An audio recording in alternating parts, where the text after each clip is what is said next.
இந்தியாவிலேயே மிகப்பெரிய இரண்டாவது ஏரினா அது பழவேற்காடு ஏரி தான். நிறைய பிரச்சனைகள் இருக்கு. ஆனா மீனவர்கள் பெரிதும் பாதிக்கப்படுற பிரச்சனை பாக்குறப்ப இந்த கடல் அரிப்பு தான். இந்த லேக்கை தூர்வாரணும்னு சொல்லி நாங்கள் ரொம்ப வருஷமா கோரிக்கை வச்சு கேட்டுக்கிட்டே இருக்கோம். மீன் க்ளீன் பண்ணுறது இங்கே போட்டுறாங்க. இதனால துர்நாற்றம் நிறையா வருது. மீன் வாங்க வரவங்களும் கம்மியாயிடுறாங்க. இன்னைக்கு வந்து மிகப்பெரிய ஒரு அபாய சூழ்நிலை இருக்கு. மீன் கண்ணில் தெரிகிற அளவுக்கு தெளிவாக இருந்த இந்த லேக் இன்னைக்கு வந்து சாக்கடையா மாறி நிற்கிற அவலத்தையும் நம்ம பார்க்கலாம். ஃபர்ஸ்ட் பிரீட் எறா இங்கே தான் கிடைக்கும். பண்ணையில் வளர்க்குற எறாக்கள்லாம் நீங்கள் பார்த்தீங்கன்னா வந்து கெமிக்கல் தீவனங்களை போட்டு வளர்க்குற ஒரு ஏற்பாடாக இருக்குது. அது உடலுக்கு நோய்களை அதிகமாக வர வைக்கிற இடமா இருக்குது. அதனால தான் இதை வந்து விஷயம் தெரிஞ்ச மக்கள்கள் விரும்புகிறாங்க. அரசாங்கத்தில் பல தடவை சொல்லி பார்த்தோம். 2-3 அதிகாரிகள் வருவாங்க போவாங்க.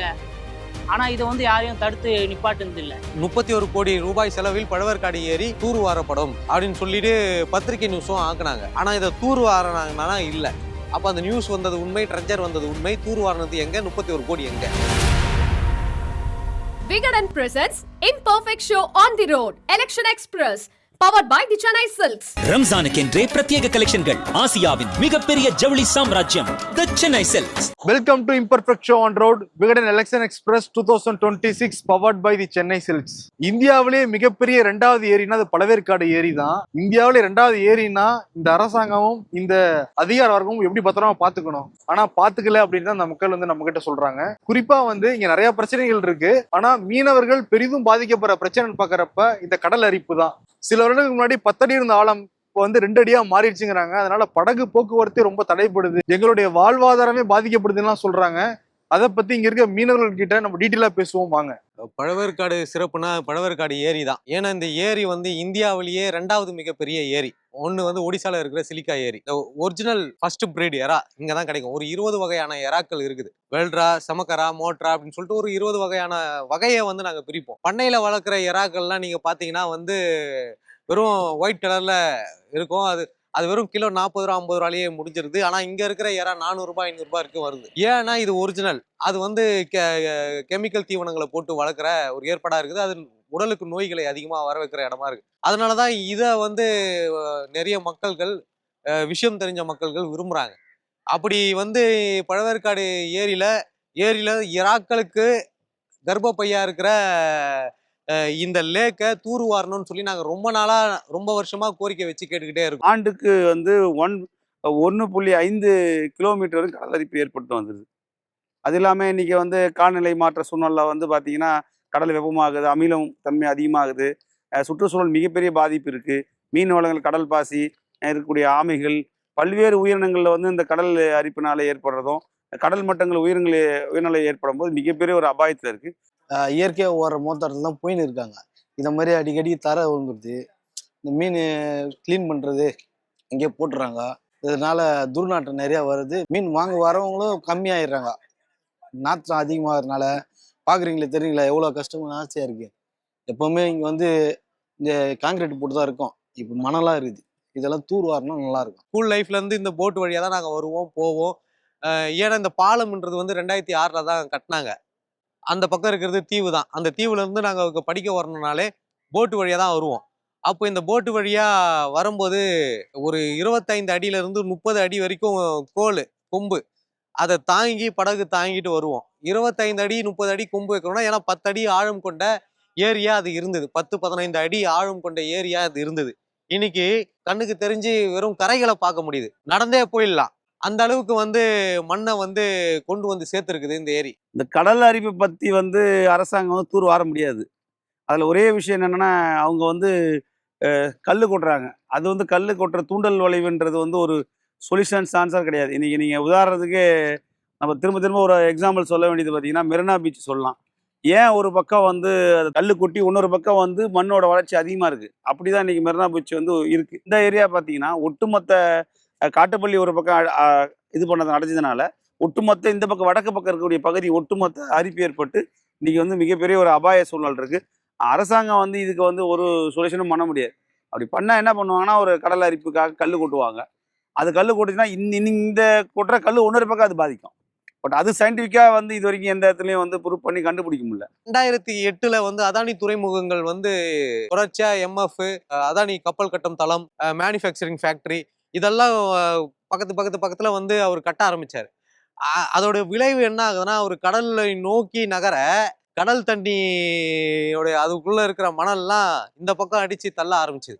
அதையும் நீங்க இந்த ரோட்டு வழியா போகும்போது நீங்க பார்க்கலாம். அப்ப அது மட்டும் இல்லாம இந்த தண்ணியோடைய போக்குவரத்து, தண்ணி வந்து அப்படியே சல்லுன்னு வேகமா போகும். இதோடைய வேக தடை வந்து தடைப்படுறதுனால இது அப்படியே தண்ணி ஓடாதனால அப்படியே தேங்கி தேங்கி சாக்கடையா மாறி நிக்குது. நாங்க படிக்கிற போட்ல பயணிச்ச காலகட்டத்துல போட்ல இருந்து கீழே போகிற மீன்களை எண்ணுவோம். 1 2 3 மீன் எண்ணுவோம். அப்போ மீனு கண்ணுல தெரியற அளவுக்கு தெளிவா இருந்த இந்த லேக், இந்த ஏரி இன்னைக்கு வந்து சாக்கடையா மாறி நிக்கிற அவலத்தையும் நம்ம பார்க்கலாம். டூரிஸ்ட் பிளேஸ் பழவேற்காடு போது என்ன விதமான அரசாங்கம் இங்க டூரிஸ்ட் டெவலப்மெண்ட்டை பண்ணியிருக்கிறாங்கன்றத கண்கூட பாருங்க. எந்த ஒரு ஏற்பாடும் கிடையாது. ஃபாரஸ்ட் டிபார்ட்மெண்ட் வேற இது பக்கத்துல வந்து ஸ்டேர் கோட்டாவும் இருக்குது. அதோட இஷ்யூ ஆகும். அவ்வளோலாம் சொல்ல முடியாது. வராங்க டூரிஸ்ட் பிளேஸ்லாம் மாத்தினா நல்லா இருக்கும். பட் ஆனால் அந்த ஸ்டெப் எடுக்க மாட்டாங்க. பழவேற்காடு டூரிஸ்ட் பிளேஸ் மட்டும் சொல்றாங்க. ஆனா டூரிஸ்ட் பிளேஸ் ஆகிறதுக்கு என்ன ஏற்பாடு இங்க இருக்குது? இப்போ போட்டிங் வந்து தன்னெழுச்சியா மக்கள் வந்து படகு சவாரி செஞ்சுக்கிட்டு இருக்காங்களே தவிர, அரசாங்கம் இங்க இருக்கிற மாவட்ட ஆட்சியரோ இல்ல புது அமெண்ட்மெண்ட்டை ஏற்றக்கூடிய சட்டமன்ற உறுப்பினரோ, எம்எல்ஏவோ இல்லை எம்பியோ, பாராளுமன்ற உறுப்பினரோ இதுக்கான டூரிஸ்ட் பிளேஸ் டெவலப்மெண்ட்டுக்கான எந்த ஒரு ஏற்பாடுமே பண்ணாம இருக்கிறது வந்து எங்களுக்கு ஒரு மிகப்பெரிய வருத்தத்தையும் கேள்வியையும் எழுப்பிட்டு தான் இருக்கு. பறவைகளுக்காக குரல் கொடுக்கின்ற இயக்கங்கள் பொதுநல வழக்குகளை போட்டு நம்ம நியாயம் கேட்கலாம். அப்போ பறவைகள் சரணாலயம் இன்னைக்கு வந்து பாருங்க, அகதிகள் மாதிரி தனியா தான் இங்க ரோட்ல நிக்கிற அவலங்களை நம்ம பார்க்க முடியும். அரசாங்கத்தில் நாங்கள் வைக்கிற ஒரே கோரிக்கை தான், முதல்ல வந்து அந்த என்ன பண்ணன்றது முதல்ல ஒரு ஆய்வு செய்யணும். ஏற்கனவே வந்து அண்ணா யூனிவர்சிட்டி மூலயமா ஒரு ஆய்வு செஞ்சு ஒரு முகத்வாரத்தை எடுத்தாங்க. என்ன ஆய்வு செஞ்சாங்கன்னு எனக்கு ஒன்றும் புரியல. ஆய்வுன்றது மக்களோட சேர்ந்து மக்களோட அறிவுத்திறன்கள் இயற்கையாக இருக்கக்கூடிய இந்த மீனவர் மக்களுக்கு கூடிய இங்கே இருக்கிற பழங்குடியின மக்கள், மீனவர் மக்கள் இருக்கக்கூடிய பகுதியில் அவங்களோட அறிவுகளையும் அவங்களோட இயற்கை அறிவுகளை சார்ந்து திட்டங்களை தீட்டுனா இது வந்து மக்களுக்கு பயனுள்ளதாக இருக்குது என்பதே நாங்கள் அரசாங்கத்துக்கு கூட கேள்வி. இது வந்து பழவேற்காட்டிலேருந்து ஒரு 2 கிலோமீட்டர் தூரமா இருக்கிற ஒரு இடம். இந்த இடத்துல என்ன ஆகுதுன்னா, கடல் பக்கத்துலயே இருக்கிறதுனால இதுக்கு பக்கத்துல வந்து அதானி கம்பெனிக்கு போற ரோடு இருக்கு, சாலை இருக்கு. இந்த இடத்துல அமாவாசை, பௌர்ணமி அந்த டைம்ல கடல் நீர் வந்து ஆத்துல கலக்கும். அப்போ இந்த சைடு இந்த பகுதியில் பயணிக்கிற வாகனங்களுக்கு வந்து ரொம்பவே சிரமமா இருக்குது. அரசாங்கத்துல பல தடவை சொல்லி பார்த்தோம். 2 3 அதிகாரிகள் வருவாங்க போவாங்க. ஆனா இதை வந்து யாரையும் தடுத்து நிப்பாட்டுனது இல்லை. இது கண்டினியூஸா தொடர்ந்துட்டே தான் இருக்கு. கோரிக்கை எல்லாரும் கலெக்டர் ஆஃபீஸ்லேருந்து கொண்டு எல்லாருக்கும் வச்சுருக்காங்க. ஆனால் இது வரைக்கும் யாரும் பண்ணது கிடையாது. கண் துடைப்பு தான் பண்ணுறோம், அவ்வளோதான், முடிஞ்சிச்சு. நாங்கள் நிறைய எம்பி, எம்எல்ஏ, பிடிஓ ஆஃபீஸ் இது மாதிரி நிறைய மனுக்களை நாங்கள் கொடுத்துருக்குறோம். இதுக்கு இப்போ சசிகாந்த்கிட்ட ஒரு எம்பி இருக்காரு. இதுக்கு முன்னாடி ஜெயக்குமார்னு சொல்லிட்டு ஒரு எம்பி இருந்தார். அவர்கிட்ட நாங்கள் தொடர்ச்சியாக நாங்கள் மனு எடுத்து கொடுத்துட்டு போகும்போது இதை தூர்வாதற்கான ஏற்பாடு செய்கிறேன்னு சொல்லிட்டு ட்ரெஜர் வந்து இறக்குனாங்க. அந்த ட்ரெஜர் வந்து 31 கோடி ரூபாய் செலவில் பழவேற்காடு ஏரி தூர்வாரப்படும் அப்படின்னு சொல்லிட்டு பத்திரிகை நியூஸும் ஆக்குனாங்க. ட்ரெஜரும் வந்து அங்கே இறக்குனாங்க. ஆனால் இதை தூர்வாரினாங்கன்னா இல்லை. அப்போ அந்த நியூஸ் வந்தது உண்மை, ட்ரெஜர் வந்தது உண்மை, தூர்வாரினது எங்கே, 31 கோடி எங்கே? இந்த கேள்விகள் நாங்கள் வந்து வைக்கிறோம். நாங்கள் ஏன் இதை வைக்கிறோம்னா, இப்போ இதை தூர்வாருவதற்கு 31 கோடி ரூபாய் தான் செலவாகும்ன்றது. ஆனால் இந்த மத்திய அரசாங்கமும் தமிழக அரசாங்கமும் மீன்வளத்துறைக்கு ஒதுக்கீடு பண்ற அமௌண்ட் தொகை பார்த்தீங்கன்னா 20,050 கோடி ரூபாய். இந்த 20,050 கோடி ரூபாயை மீன்வளத்துறைக்கு வந்து இந்த தமிழக அரசு, மத்திய அரசு இணைந்து ஒதுக்கீடு பண்றாங்க. பெரும் தொகையை மத்திய அரசாங்கம் ஒதுக்கீடு பண்ணுது. ஒரு 1,500 கோடி ரூபாய்க்கு மேல வந்து தமிழக அரசு வந்து ஒதுக்கீடு பண்ணுது. அப்படி இருக்கும்போது இந்த 20,050 கோடி ரூபாய்க்கு 30 கோடி ரூபாய்ன்றது பெரிதல்ல. அப்போ 31 கோடி ரூபாயில தூர்வார முடியும்னா ஏன் இது வரைக்கும் செய்யல? இந்த பக்கம் வங்காள விரிகுடா, இந்த பக்கம் பழவேற்காடு ஏரி, ரெண்டுக்கும் நடுவுல கருங்காலி கிராமத்து பக்கத்துல நின்றுகிட்டு இருக்கேன். இங்கிருந்து 7 கிலோமீட்டர் தூரத்துல தான் அதானி போட்டிருக்கு. அதானி போட்டு பக்கத்துலலாம் போய் நம்மளால வீடியோ எடுக்கவே முடியாது. எதுக்காக நிக்கிறேன் அப்படின்னா, அதானி போட்டு வரத்துக்கு முன்னாடி, அதாவது 2008க்கு முன்னாடி கடல் வந்து இவ்வளவு தூரம் முன்னாடி இல்லை, உள்வாங்கி தான் இருந்துச்சு. பட் அதானி போட்டு வந்ததுக்கு பிறகு கல்லெல்லாம் போட அந்த நீரோட தன்மையெல்லாம் மாறி இப்ப ஒரு 100 மீட்டர் 200 மீட்டரு கடல் உள்ள வந்துருச்சுங்கிறாங்க. இதுவே அமாவாசை பௌர்ணமி சமயத்துல கடல் இந்த தண்ணீர் வந்து அப்படியே இந்த ஏரி கூட கலக்குங்கிறாங்க. இந்த ரோடே தெரியாதுன்னு வந்து சொல்றாங்க. இது அடிக்கடி நடக்கிற நிகழ்வுறாங்க. இப்படி நடக்கிறப்ப இந்த இடமே ஒரு துண்டிக்கப்பட்ட பகுதியா, அதாவது ஒரு தனித்தீவா மாறிடும்னு வந்து சொல்றாங்க.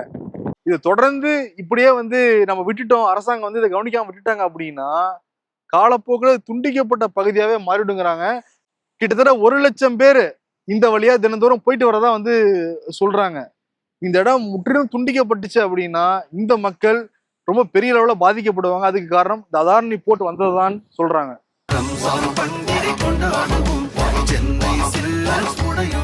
ரம்ஜானுக்கென்றே பிரத்யேக கலெக்ஷன்கள். ஆசியாவின் மிகப்பெரிய ஜவுளி சாம்ராஜ்யம் தி சென்னை சில்க்ஸ்.